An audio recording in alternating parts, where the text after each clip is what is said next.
Am Anfang hatte ich natürlich Zweifel. Ist es überhaupt eine gute Sache, dass wir als Team mehrheitlich ohne Rassismuserfahrung so eine Ausstellung machen? Ist es so, ich auch als Kuratorin ohne Rassismuserfahrung, darf ich da über Rassismus reden? Und dann kam es mir ziemlich klar, mit so vielen Privilegien, die wir haben, hier als Kunsthaus, hier als Kuratorin, ist es umso wichtiger, diese Privilegien zu benutzen, um sie zu teilen, um jemand anders zum Beispiel das Mikrofon zu geben, um zu einer Vielstimmigkeit zu gehen. My name is Joshua Misa, and I often refer to myself as a Swiss person of color. So that's the position that I'm speaking from, and I'm very happy to show my publication, my photography book, Black Masculinities, in this exhibition. And I was also part of the advisory board. For me personally, the decolonization of museums, seen as a systematic accumulation of power, counts among the most significant tasks of cultural institutions, especially these days. And I think it is most important to acknowledge that decolonization is a complex and ever ongoing process that requires continuous reflection, transparency, conversations, accountability, adaptability, etc. And the overall goal should be to speak up about historical injustice, foster inclusivity, and promote representation of various perspectives within the museum space as well as behind the scenes. Ich heiße Sarah Mühlebach und ich arbeite seit Februar 2022 am Aargauer Kunsthaus als wissenschaftliche Volontärin. In den letzten 1,5 Jahren habe ich das Ausstellungsprojekt Stranger in the Village als kuratorische Assistentin begleiten. Ich bin als weiße Frau in Luzern in der Innerschweiz aufgewachsen und meine kuratorische Praxis ist eigentlich geprägt von Zusammenarbeit mit verschiedenen Leuten. Für die Ausstellung Stranger in the Village hat uns während dem gesamten kuratorischen Prozess, das heisst vom Konzept bis zu der Realisierung der Ausstellung, ein externes Advisory Board, das heisst eine Art beratendes Komitee, begleitet. Das Komitee besteht aus verschiedenen Leuten, die sich schon seit langem mit dem Thema Rassismus in der Schweiz befassen, sei es als Aktivistin, als Expertin, als Forscherin, aber auch vielleicht aus einer künstlerischen Praxis heraus. Alors, je m'appelle Néan Sakou Moufonkolo, je suis déléguée à l'inclusivité et à la diversité à la Aide Genève, où je suis également enseignante en théorie critique et études culturelles pour des séminaires transversaux en bachelor. Et à côté de ça, je suis également consultante en inclusivité et en diversité. Je suis poète, chercheur en art contemporain et j'ai une pratique artistique qui se cristallise autour de questions en lien avec les études postcoloniales, surtout la décolonialité, la linguistique et l'afrocosmique qui se cristallisent à travers une forme autofictionnelle. Et à côté de ça, je suis également, dans le cadre de cette exposition, membre du comité consultatif pour la curation de cette exposition. Le Kunsthaus de Aarau, c'est quand même un musée très particulier sur la scène muséale et la scène d'art contemporain en Suisse. Il faut savoir que le Kunsthaus de Aarau est quand même un musée qui écrit l'histoire de l'art national, qui écrit l'histoire de l'art helvétique et qui, dans ses collections, en fait, et dans ses expositions permanentes et autres, montre justement des artistes suisses, donc suisses avec toute la diversité que cela inclut. Was Kunst machen kann, ist ein schwieriges Gespräch ohne Worte zu führen. Wie der Akademiker John Berger gesagt hat, wir sehen, bevor wir sprechen. Das heißt, das Visuelle, das Audiovisuelle, Tanzfilm, es kommuniziert mit uns durch andere Sinnen. Und es erlaubt uns, die Teile von unserem Gehirn zu aktivieren und adressieren, die noch nicht diese Blockade gegenüber dem Thema Rassismus haben. Und da steht noch die Hoffnung, dass man mehrere Menschen erreichen kann und vielleicht ihnen ermöglichen kann, eine Auseinandersetzung mit dem Thema, wie auch die Entwicklung von einem antirassistischen Bewusstsein, was natürlich große Auswirkungen in unserer Gesellschaft haben würden. Vor allem in einer Gesellschaft, wo man direkte Demokratie hat. Hallo, ich bin Mandy Obuschok. Ich bin 33 und ich bin Kantonsrätin hier im Kanton Zürich für die SP. Ich bin verantwortliche Bildung und Beratung bei Brava, aber ich bin auch Expertin im Hinblick auf Gewaltprävention. Und das ist insbesondere wichtig, weil Rassismus eine Form von Gewalt ist. Und aber ich rede auch als geflüchtete Person. Ich habe eine Fluchtgeschichte und das ist auch ein ganz spezielles Spezifikum in meinem Leben, das gewisse Erfahrungen bedingt und zu gewissen Erfahrungen geführt hat. Wie kann Rassismus auch durch Kunst thematisiert werden? Ich glaube, es ist wichtig, das auch ins Zentrum zu stellen, weil Rassismus wirkt nicht nur in Kunsthäusern, es wirkt auch in den Medien, es wirkt in der Politik, es wirkt in der Bildung.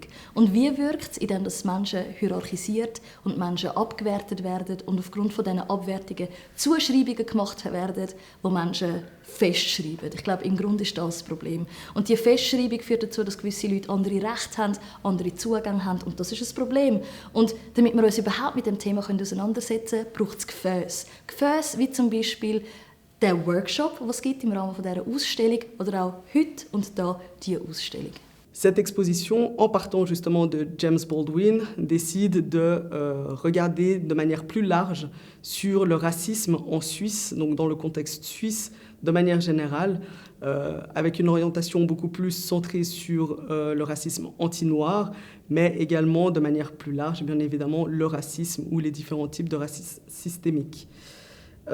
C'est vrai que ce point de départ est un prétexte qui est important, surtout James Baldwin qui est arrivé justement dans les années 50 à l'Ouest-les-Bains, qui était le premier noir en tout cas à y être arrivé. Après, est-ce qu'il y en a eu d'autres avant? Je ne sais pas. C'est vrai que ce point de départ il est important parce qu'au final c'était il n'y a pas si longtemps que ça. Et cette thématisation, ou en tout cas cette mise en perspective à travers ce premier moment où James Baldwin est arrivé et les liens qu'il y fait et qui sont aussi toujours d'actualité maintenant, restent des problématiques et des questionnements qu'il faut continuer de thématiser.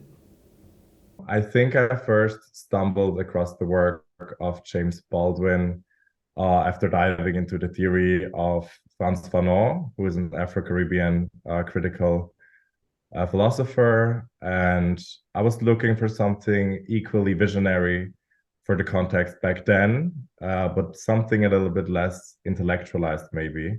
So ever since, the delicate work of James Baldwin has been resonating with me, and I guess I've just been very fascinated by his bravery as a pioneer, courageously addressing Black civil rights, gay rights, way ahead of its time and before it was in the public eye.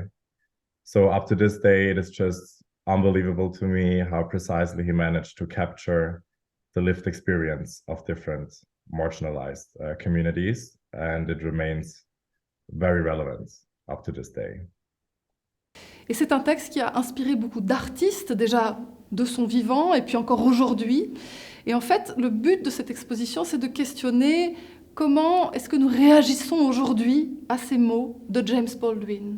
Plusieurs décennies plus tard, après son séjour en Suisse, comment est-ce qu'aujourd'hui la scène de l'art contemporain, comment est-ce que les artistes qui sont liés à la Suisse d'une manière ou d'une autre réagissent à cela? Comment est-ce que le thème du racisme est visible dans notre société artistique et comment est-ce qu'il s'exprime? Et bien sûr aussi, le pas supplémentaire, celui que nous essayons de franchir avec cette exposition, c'est de pouvoir permettre de prendre conscience de ce que signifie ce racisme au niveau structurel.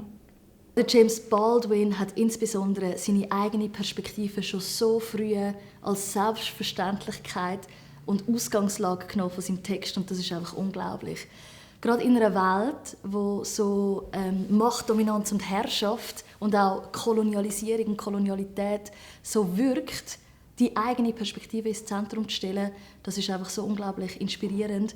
Weil wir auch heute merken, was Rassismus, was Gewalterfahrungen mit Menschen macht, ist, dass sie verstummen, dass sie nicht mehr darüber reden oder dass sie auch die Zuschreibungen, die sehr gewaltvoll und abwertend sind, für einen selber übernehmen. Und das macht der James Baldwin nicht. Und ich glaube, zu sehen, dass es auch eine andere Möglichkeit gibt, mit der eigenen Geschichte und der eigenen Gewalterfahrung umzugehen, das ist einfach mega heilend. Stranger in the Village war für mich extrem wichtig, weil als ich in die Schweiz gekommen bin, es wurde mir gesagt, wenn du Deutsch reden kannst und sogar Schweizerdeutsch reden kannst, dann wird es kein Problem geben. Und als ich James Baldwin gelesen habe, es war für mich so wie die Bestätigung, dass es ist nicht alles in meinem Kopf, dass es doch eine tief gewurzelte Problematik mit Rassismus auch in der Schweiz gibt und nicht nur in den USA. Obwohl ich schon seit 9 Jahren in der Schweiz lebe, Hochdeutsch sprechen kann, Schweizerdeutsch verstehen kann und ein bisschen reden auch und sogar seit 3 Jahren eingebürgert bin, werde ich regelmäßig als Stranger wahrgenommen, was eine komische Liminal Space bildet. Weil ich bin ja doch kein Stranger in der Schweiz. Ich habe sogar den Pass, ich stimme mit. Ich arbeite sogar in unserer kulturellen Landschaft als Künstlerin, als Vermittlerin. Und dennoch wird man in den Alltag als Neukommer, als fremd wahrgenommen. Und ich glaube, das sagt etwas aus über die Fähigkeit in unserer Gesellschaft, flexibel über die Identität zu denken. Généralement, quand on parle de racisme, on pense très souvent uniquement au racisme moral. Et donc, justement, le racisme qui a lieu, entre guillemets, dans des relations entre les personnes, les injures, les insultes, les violences physiques et autres. Or, on parle très très peu du racisme systémique et donc structurel.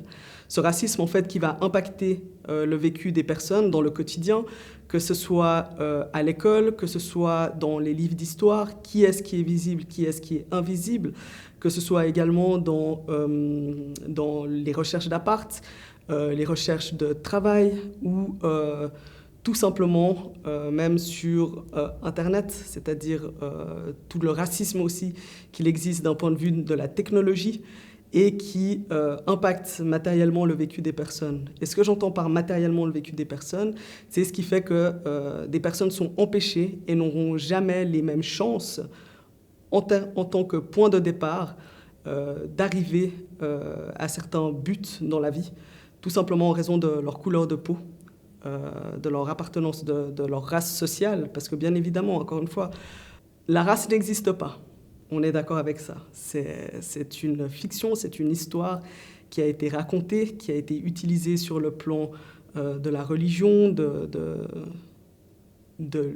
la science ou de la philosophie. Par contre, le racisme, la race sociale, elle existe.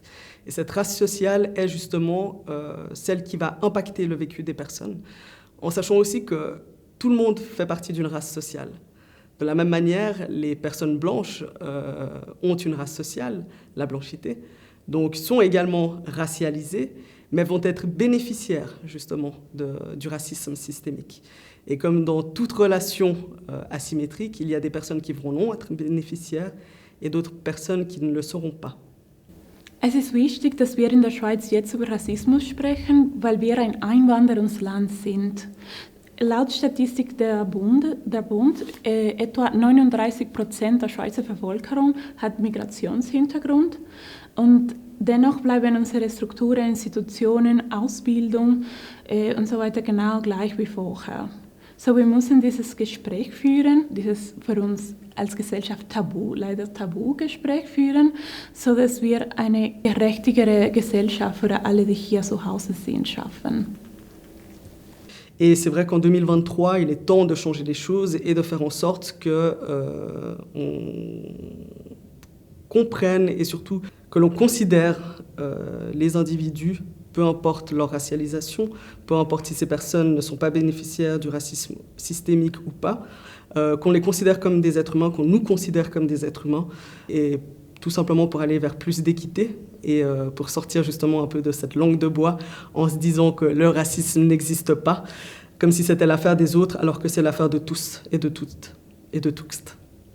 Donc en fait, on peut dire que cette exposition a pour but de briser un tabou, de faire bouger quelque chose, de faire prendre conscience du racisme structurel qui est présent et d'ouvrir le débat.